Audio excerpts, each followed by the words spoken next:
नाईया आबादी, आंबेडकर नगर व जय भीमनगरमधील रहिवाशांना मालकी हक्क द्या.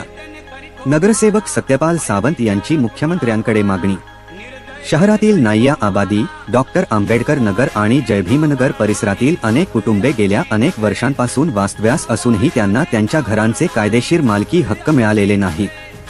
या नागरिकांना तातडीने घरांचे मालकी हक्क प्रदान करून त्यांच्या दीर्घकालीन समस्येचे निराकरण करावे, अशी मागणी नांदेड महानगरपालिकेचे नगरसेवक सत्यपाल भागोजी सावंत यांनी मुख्यमंत्री देवेंद्र फडणवीस तसेच महसूल मंत्र्यांकडे निवेदनाद्वारे केली आहे. या निवेदनात सामाजिक कार्यकर्ते यशोनील मोगले आणि विशाल एडके यांचाही सहभाग असून संबंधित भागातील नागरिकांना न्याय देण्याची मागणी करण्यात आली आहे.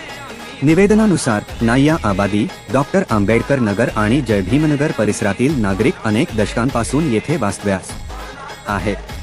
महानगरपालिकेकडून त्यांना पाणी पुरवठा, वीज, रस्ते आदी मूलभूत नागरी सुविधा नियमितपणे उपलब्ध करून दिल्या जात आहेत. याशिवाय नागरिकांकडून दरवर्षी मालमत्ता कराचीही नियमित वसुली केली जाते.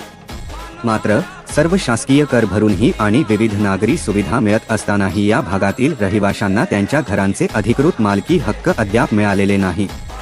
त्यामुळे मालमत्तेची खरेदी विक्री, बंक कर्ज, वारसा हक्क तसेच इतर कायदेशीर प्रक्रियांमध्ये नागरिकांना अनेक अडचणींचा सामना करावा लागत असल्याचे निवेदनात नमूद करण्यात आले आहे.